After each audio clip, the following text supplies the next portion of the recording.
Okay, so today we will cover object-oriented programming in R. We'll talk about this today and Wednesday. Last lecture, I didn't get through all 96 slides, so we'll see how far I get today, and I'll have to probably make some adjustments accordingly. We have our midterm exam next week. Okay, next week Wednesday. And that will cover up through object-oriented programming. So Wednesday's lecture will be, the midterm will cover up through Wednesday's lecture, okay? And then on Friday, we'll get into ggplot, okay? That's the plan, right? That there's a chance that some of the object-oriented stuff spills into Friday, and then, so that, up through object-oriented programming is what the midterm will cover. I'll talk about the midterm later this week. And then Friday we'll start ggplot, and then we'll start getting into kind of numeric methods and stuff. Okay, the theme of the course will shift dramatically here. And then you'll also have a homework. I'm going to assign a homework this week that will use object-oriented programming, specifically R6. So that's coming up. All right, let's talk object-oriented programming. Some of you guys have taken Pick 10A, or CS31, or I don't know, some Python class, or C++, or Java, or something. I don't know. Those all have object-oriented stuff, and we will talk about that. R has object-oriented systems as well, but it's different. And so we'll talk about that, okay? It's a little, in R, there are actually 4 object-oriented programming systems available. There's S3, S4, RC for reference class, and R6. And people have disagreements about what's important. If it's not obvious, I really respect and follow everything that Hadley Wickham has said on the subject. And he says S3 is the most important, and I agree. And then he says we teach R6, and I agree, and so we're going to do that, okay? So we're going to look at S3 and R6. And we're going to look at S3 today, and then on Wednesday we'll do R6. We might have to cover a little bit more S3 stuff on Wednesday as well. Okay?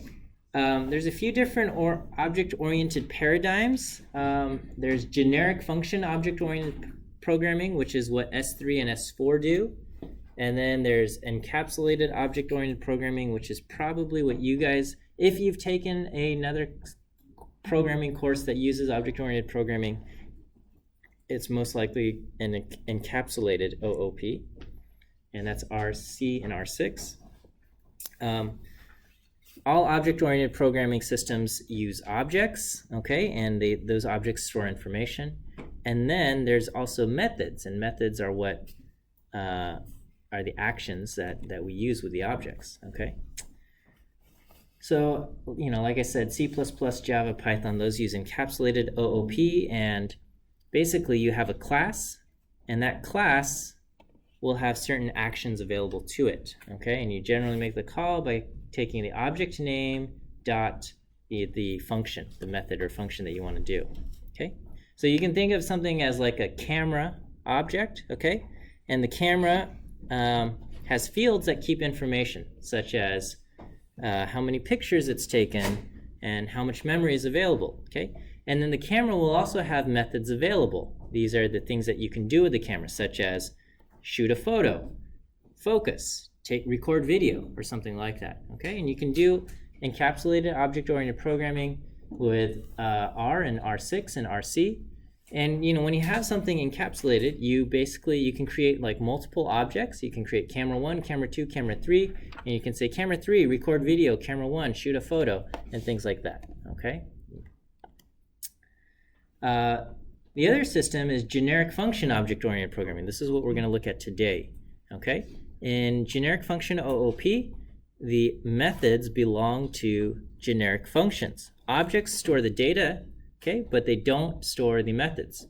Instead, when you call a function, the function looks at the object and it's going to behave differently based on the object. So if you have the word shoot, okay, the verb shoot, this takes on different meanings and behaviors based on the object we're talking about, right? So if I give you the camera and I say shoot, you know you're going to do this and you're going to take a picture, right? If I give you a hockey puck and I say shoot, then you're going to say I need a stick and you're going to hit the hockey puck towards the goal, okay? And if there's a gun, shoot means pulling the trigger, right? So these are how the function behaves depends on the object, okay? And so, you know, we call these things polymorphic functions because they behave differently based on the input type. And so this is implemented in R with S3 and S4, and pretty much in base R, all of anything that's object-oriented in base R is going to be done via the S3 system. Okay, and that's why I consider S3, and Hadley considers S3 to be the most important object-oriented system in R. Okay, so here's an example of a generic polymorphic function. Okay, so if you think of the summary function, the way it behaves is different depending on the value you give it. Okay, so there's a data set called diamonds. Okay, it contains information about diamonds. The column carat is a numeric column. It has the size of the diamond measured in carats. So you can buy a 1 carat diamond. Apparently the biggest diamond in the data set is a 5 carat monster diamond, okay? And you can also get smaller diamonds, you know, 0.2, 0.4 carats and things like that, right? And so you give it, if you give summary a numeric vector, it's going to calculate things like the min, the median, the max, the mean, first and third quartiles, okay? If you, diamonds data set also has a column called cut. Okay, cut is a categorical variable. It's an ordered factor. Okay, ordered, basically a categorical variable. It's a factor, but there's an inherent ordering of the factors in that the best is ideal and the worst is fair, and you have things in between: fair, good, very good, premium, ideal. Okay, so you know things like, if it's a categorical variable and there's a natural ordering, like t-shirt sizes, small, medium, large, extra large, and then it's going to be an ordered factor, right?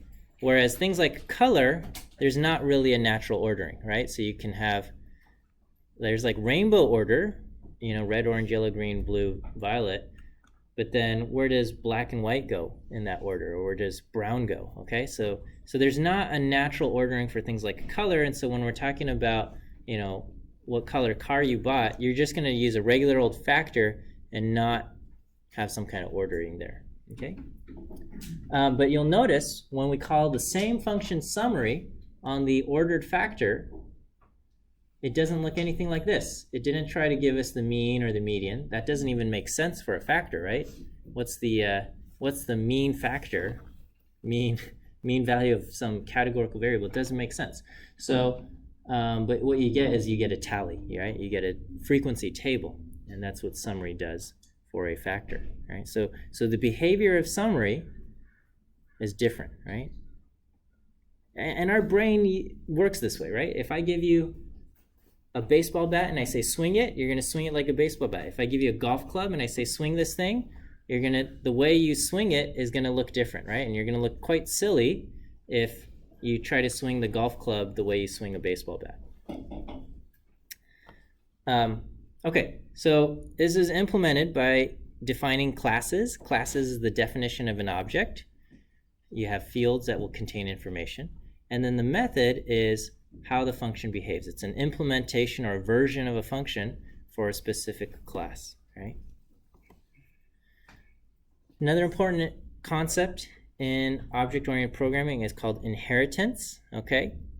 A lot of times classes are organized in a hierarchy, and we'll say the child class inherits from the parent class, okay? So for example, an ordered factor inherits from a regular old factor. So if there's not a thing that applies only to ordered factors, you can use the method that works for just regular factors as well. There's also a tibble, and a tibble inherits from a data frame, right? So tibbles are data frames. They're just like special versions of the data frame. Okay. The way so when you give R an object and you say do this function, how it knows what to do is called method dispatch, right? So your brain has method dispatch. When I give you the baseball bat and I say swing it, your brain says, okay, how am I supposed to swing this? This is what the motion looks like, right? I give you the golf club and I say swing it. It looks different, right? Or a hammer, it all looks different. You've got method dispatch in your brain. R has something, and the way it works is, the generic function has to look up the appropriate method, and that's done via method dispatch. Okay, so examples of generic functions are print, summary, plot. Okay, print behaves differently depending on the kind of object that we have. So once again, base R has 3 object-oriented systems: S3, S4, and RC for reference class. S3 is the simplest and most flexible object-oriented system, and pretty much everything in base R and the stats package is done via S3, right? You have S4, which takes S3 and makes it formal and rigid. In S3, we're going to see there's not a whole lot of rules. Okay, there's not rules and checks for correctness, and then so S4 says there are rules and you have to follow it this way. Reference class is the newest one, or one of the newer ones, and it implements basically the encapsulated message passing object-oriented programming systems, right? Where the functions, the methods belong to the classes, not the functions. Okay, and then R6 is not part of base R, but you have to call library R6 on it. You have to install that package, and it implements message passing and encapsulated OOP, much like reference classes. But it's arguably simpler and more elegant than reference classes, and that's why Hadley Wickham recommends teaching R6 versus reference class, and that's what we're going to do. All right, and then of course there's base types. Base types is not object-oriented programming, but everything in OOP is built off of base types, so it's important that we cover some base type stuff here. All right, and so we learned about base types at the very beginning of the course. You type in type of, and you can figure out the base type. And these are the things like you have a vector, an atomic vector, and its integer type. You have an atomic vector and its character type. Other things are lists. Okay, lists is probably the most common base type that you're going to build objects out of. Okay, but then you also have functions. You also have environments and things like that. Okay. And then there's other base types like promises and calls and stuff, but pretty much we're going to build most of our things out of lists. You don't have to, but unfortunately, the naming convention for base types is not consistent. And so you can say type of, and if you give it a function, it's going to come back and it's going to say this is a closure type.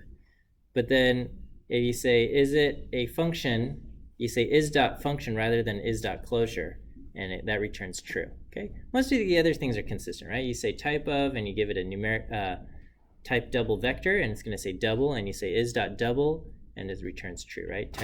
Type of is character, and you say is.character. So those things make sense, but then you have stuff like closures and functions and built-ins and primitives, right? So built-in and a primitive are the same thing, but I guess they're synonyms. If it's not a base type, is.object is a function that will return false. So you call is.object on something, and if it is a base type, is.object will return false.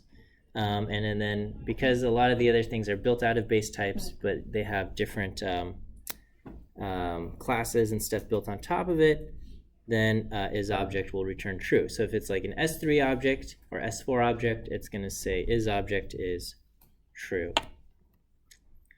So let's take a look at S3, right? You can check if something is an S3 by doing isObject, and that will return true, but it also has to not be an S4, so S4 has to return is S4, must return false. Unfortunately, there's no function in base R that says is it S3, right? So is S3, that doesn't exist, but you can do is S4, and that has to be false, but then isObject has to be true. So you can do that. All right, so let's take a look. So we've got a data frame. A data frame is built out of what base type? List, exactly, right? So data frame is built out of a list, okay? And if, so I've got data frame x equals the integers 1 through 10, y is equal to the letters 1 through 10, so a through j. And then we say, is it an object? And it says true, right? Even though the base type is a list, it's a data frame, and so it's an object. Is it an S4 object? That's false. Data frame is an S3 object, okay? If I do data frame $x, that's going to be the integers 1 through 10, is object returns false, okay? Because it's just an integer vector, it's a base type, so is object returns false. If I do data frame $y, then I get letters 1 through 10, but this returns true. So what happened? Why am I getting true here and not false?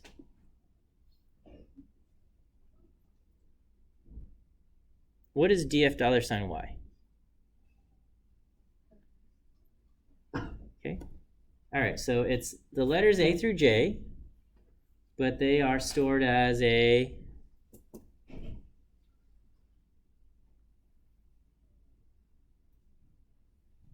it's not a base type. Yeah, what?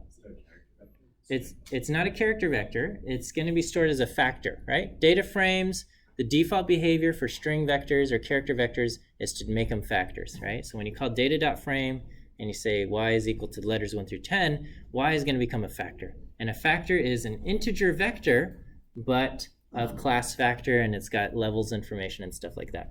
So it comes back as true because it's a factor. It's not a base type. It's not an integer base type, right? If it was just a character vector, then it would just be a base type thing, and is object would return false.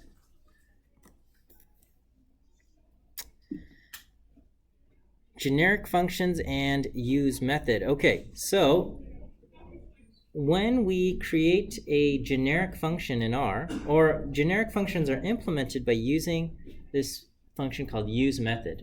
So we have the function mean. Mean is a generic function, meaning that you can call mean on different types of objects and it will behave differently, okay? So the way R implements this is it uses use method, right? So you can always look up the code that R runs by typing in the name of a function and deleting the parentheses. So normally when we call mean, it would be mean parentheses something inside. But if you just call mean without the parentheses, it will tell you what's in the code, right? And the code says use method. Anytime you see use method, it's a generic function, okay? So it says use method mean, all right? And then there's other things called internal generics. So certain functions are implemented in C, and we also have like internal generics there. It's a little bit more complicated than I want to get. But I just want to let you know that these things also exist. And they're not going to use something called use method. They use the kind of the primitive stuff. All right. When we have a S3 method, the way R implements it is it's going to be the generic function name dot the class name. So it'll be generic.class. So the generic function is called mean, but when we apply it to objects of date class date, the method that we call is going to be mean.date, okay?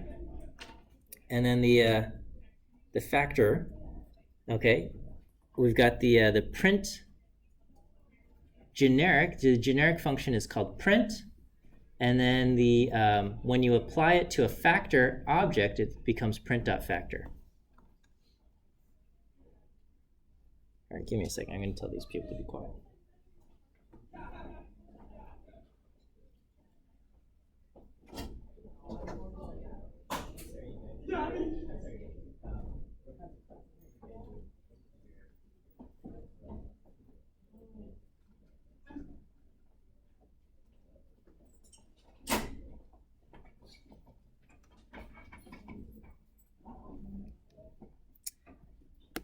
All right.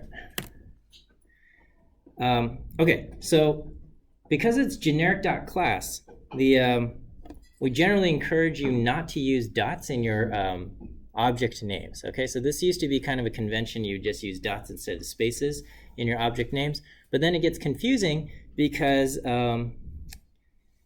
certain function names are now ambiguous, right? So this is a function that exists, t.test, and we're not going to change the name of this function, but the way this is written, it looks kind of like it is the generic function is t, and it applies to class test, okay?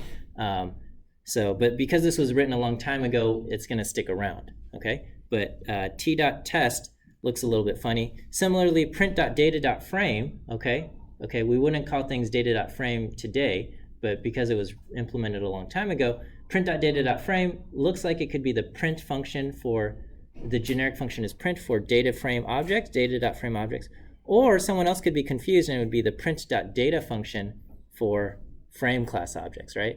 So generally we say like use the underscore, and then it's going to be less confusing about the purpose of that dot, okay?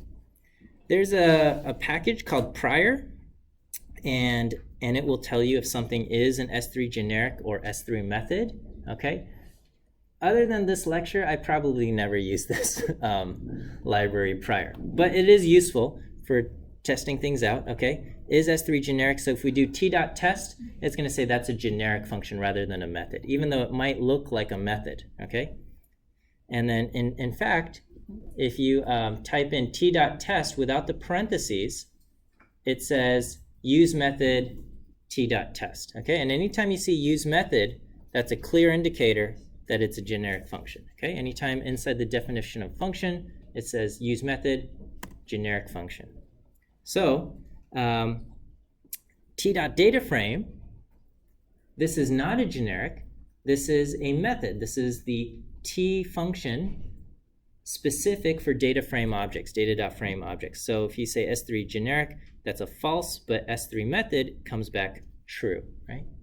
You can look up all of the methods that belong to a particular function, and you just say methods t, and you got t.data.frame. That's one of the methods for t. You also have t.default. You have all of these other things, t.gtable, t.trellis. I don't know what those objects are, but they also exist.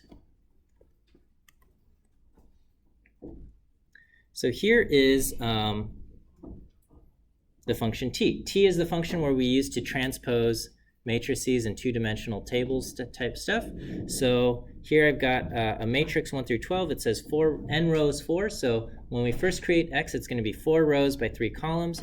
If I call t on x, it transposes it. Now we have 3 rows and 4 columns. Okay.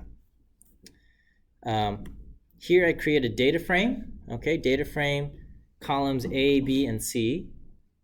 And then, and if I transpose that, it creates something else, okay? And I've got rows A, B, C, and the column looks like this, okay? And even though in both cases I only had to call the same function t, okay? But technically, when I call the function t, what R does is it says, oh, this is a data frame object, so I've got to run this code. It's going to run t.dataframe. Here it's going to say, oh, this is a matrix, and it's going to run t.default, okay? Similarly, you know, if I say swing and I give you a baseball bat, you're going to do something different than if I give you a golf club and I say swing, okay?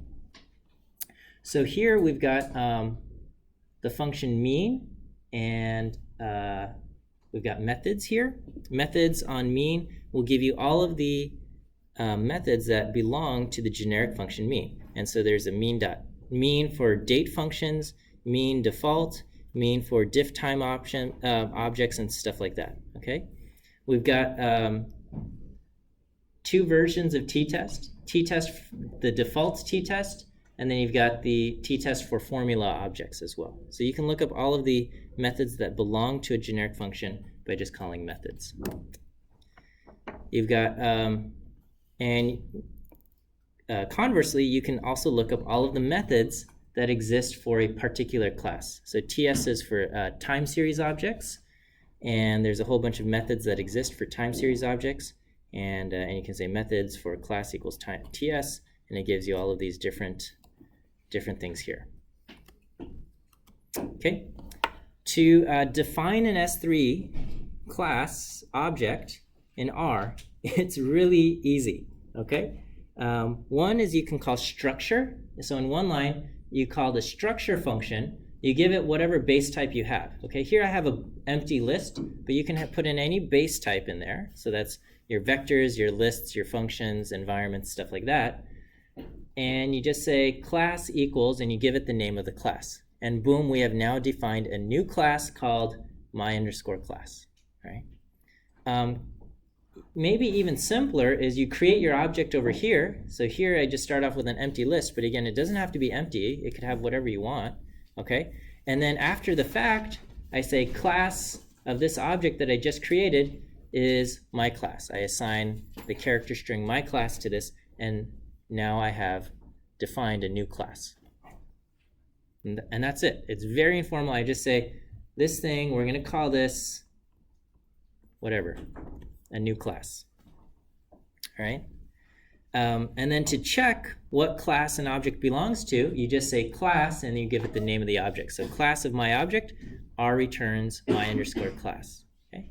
Sometimes you need a true-false response, right? So for an if statement, you need a true-false response. And so for that, you can do inherits my object for my class. All right? So you give it the object name, and then you give it the class name that you want to check against, and it will say true or false to see if it belongs to that thing. Okay? And you might be like, well, why don't you just do class my object equals my class, right? Because that seems simple.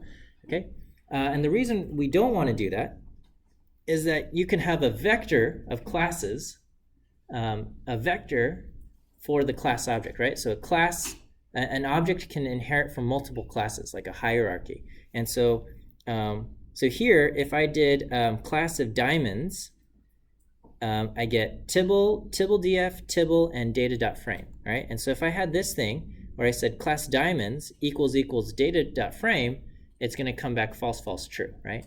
But does it inherit from data frame? That's going to be true. I can do inherits diamonds, data.frame, and that's going to return true, right? And so in that case, the inherits function is useful in that way, right? So the diamonds inherits from Tibble, these three things. When we look at that column cut, it's an ordered factor, and it comes back and it says it's ordered and it's a factor. Yeah. So what are you using inherit for? You're using it to like add something? No, inherit is to check, is this class one of the classes that this object inherits from, right? So I can, if I did inherits diamonds, TibbleDF, it'll come back true.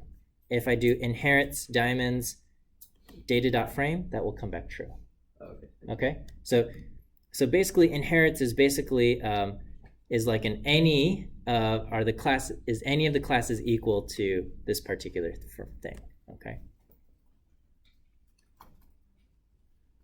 Which is useful in like a if statement, because if statements you need a true false and a single value.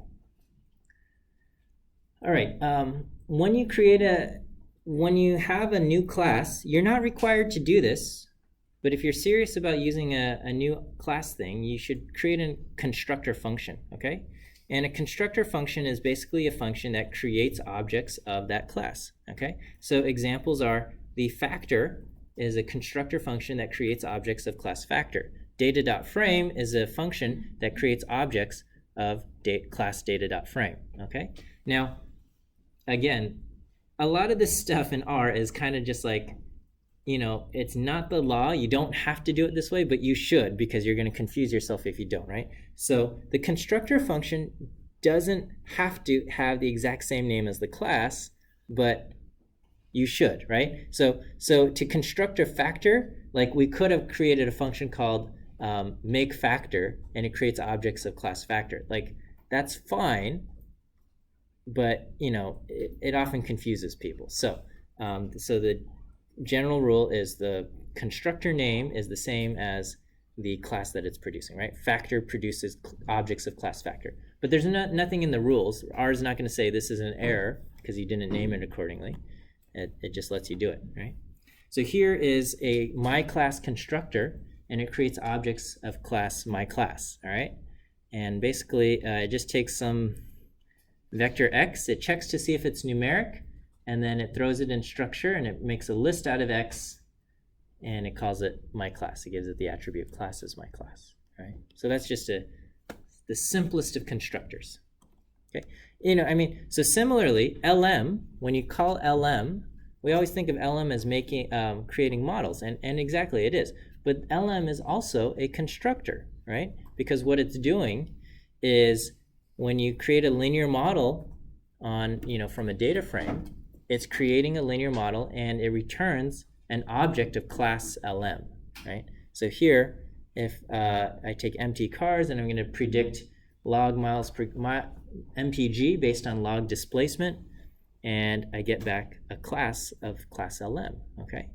And because it's class LM, when I say print this thing, it doesn't look like a list, okay? Because LM internally in R is built out of a list. It's stored as a list, but when you say print, it doesn't print out like a list. It prints out all of this weird stuff, right? It says that here's the call, here are the coefficients.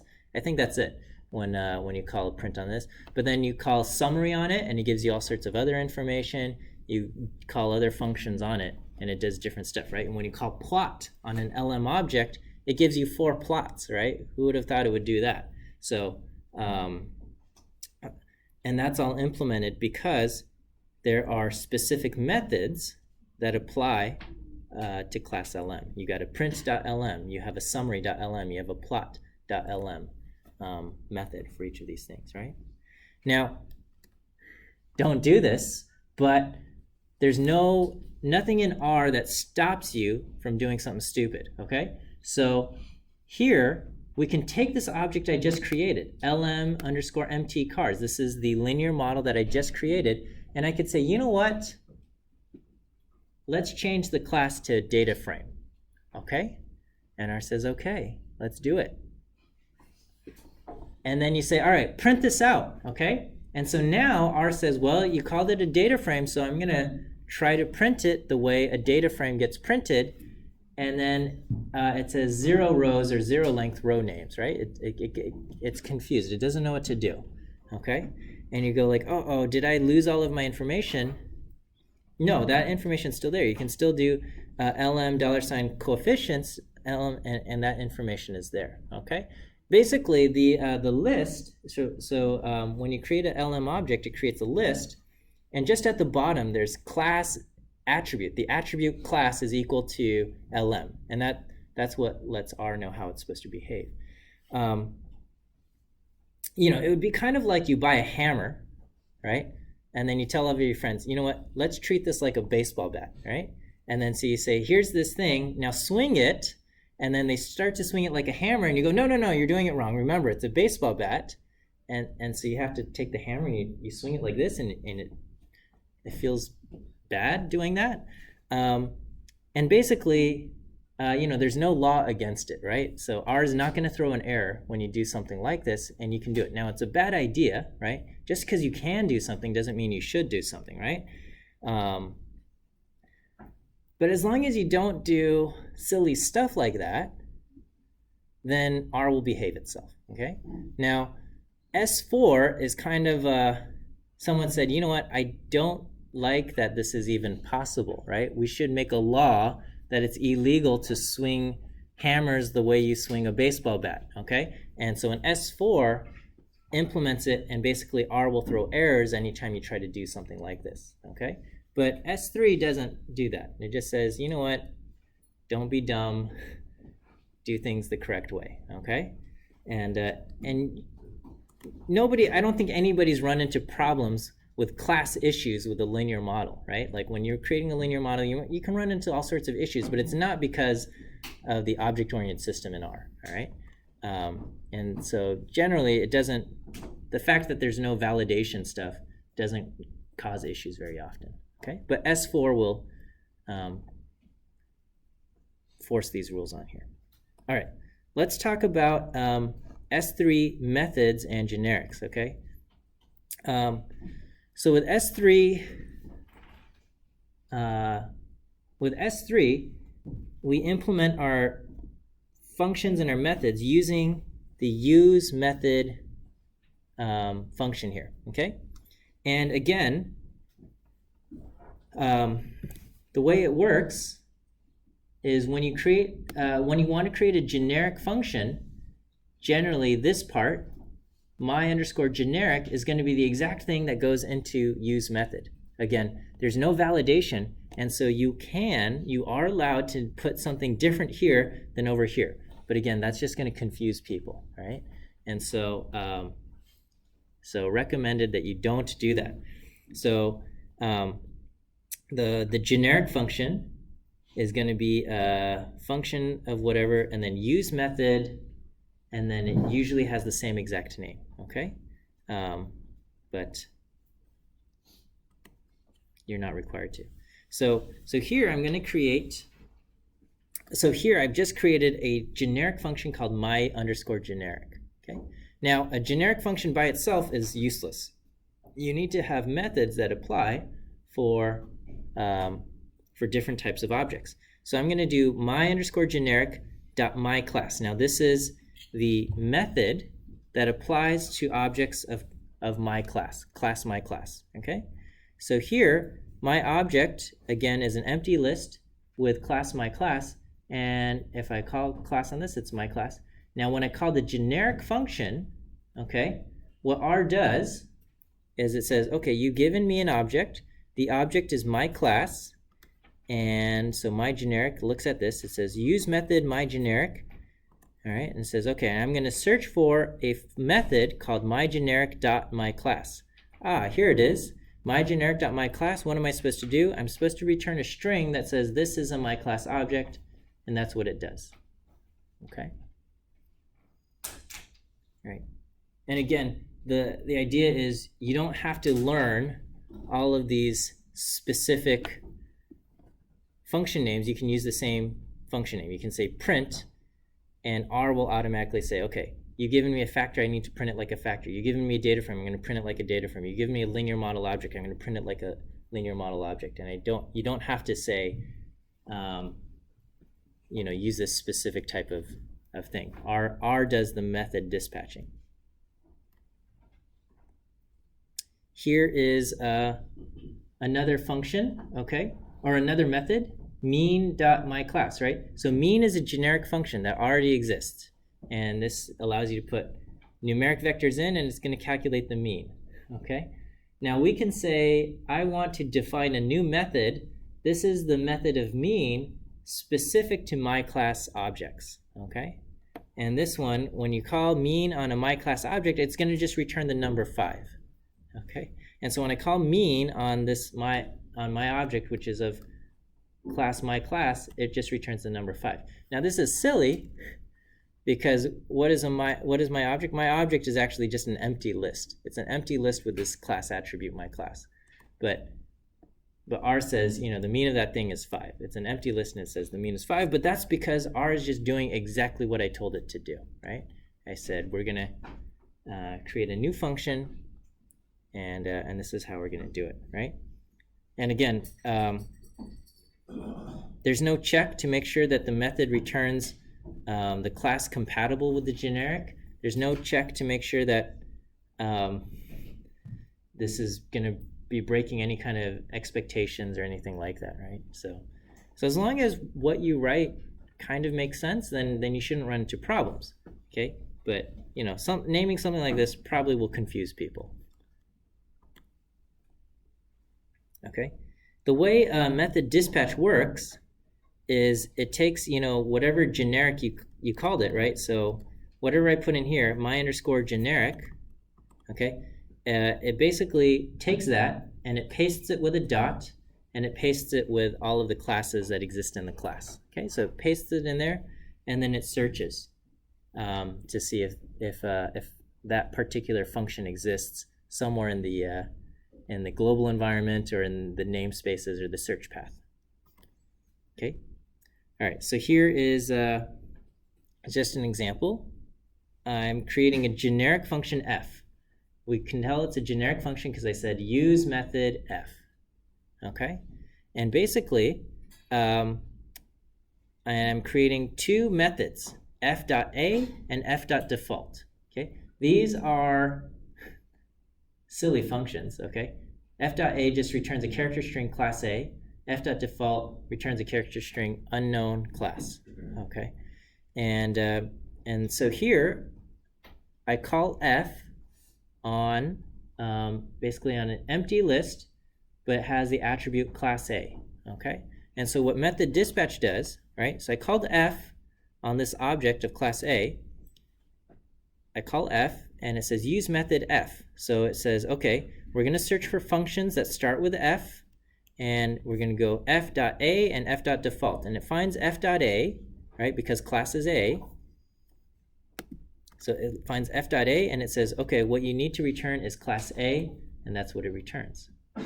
Here, I create another empty list, and this time the class attribute is the vector b and a, right? And we call f on this, okay? Again, f uses the method f, and it searches for f.b, and then f.a, and then f.default. So f.b comes first. It doesn't find f.b, so it goes to the next one, f.a. f.a is found, and so it returns class A, right? The last one, I create an empty list. The class attribute is C. It starts off by searching f.c and then f.default, okay? It looks for f.c, it doesn't exist, so it searches f.default, and it finds unknown class. And so it returns unknown class, okay? So this is kind of how method dispatch works, right? Here I create an empty list of class C, and then and if I call f.default, it returns unknown class, right? You can also call the other function, f.a, right? And this is called class, and it returns class A. There's no check to make sure that you're doing the right thing, okay? Again, this would be akin to, you know, taking a golf club and say, swing it like a baseball bat, right? We're just saying, so in general, we would say, oh, our brain says, oh, this is an object I've seen before. It's a golf club, and I know how I'm supposed to swing it, so I'm going to swing it like a golf club. But if somebody tells you, I want you to do this specific method, I want you to swing it like a baseball bat, you can say, all right, I'll do it for you, okay? And that's what R will do, right? And then there's probably, you know, somewhere in our brain there's a default thing, right? Like if somebody says swing and they give you something and you're not quite sure, right? Like I give you this, I don't know, this thing, and I say swing this, and you're gonna, you know, there's like, you're not quite sure, but you have a default swinging method, right? And so if we don't have something defined, a particular method defined here, right? If we don't have a f.a or an f.c defined, it's going to go to the default, okay? And that's what we have here. So here, if I remove f.default, okay? Anytime you create a generic function, you should always create a default version of that generic function, okay? Something always to fall back on. But if you don't, okay, so here I removed the function f.default, and now I have, and I'm calling f on the empty list with class C, okay? R gives me an error. It says, no applicable method for f applied to an object, and then the error continues on and says, and no default available, okay? Or no defaults defined. So it's going to search for f.c, and then it searches for f.default, and it doesn't find either of those things. So so R complains back with this error. Okay, I'm going to run out of time here. But yeah, basically, as far as the inheritance goes, it's going to search down the vector of classes here. Okay, you know what I'm going to have to do, because this is where I had to stop last class. I'm going to edit down my slides, just take out some things that that I won't test you on and stuff, and then we'll have to finish out this this object-oriented stuff, S3 stuff, probably on Wednesday. Just a short wrap-up. I'll post up my edited slides today, and you can look over the last few sections on your own time. And then on Wednesday, we'll wrap up just a little bit, and then we'll talk about R6. Okay? So we'll end there, and we'll see you guys on Wednesday.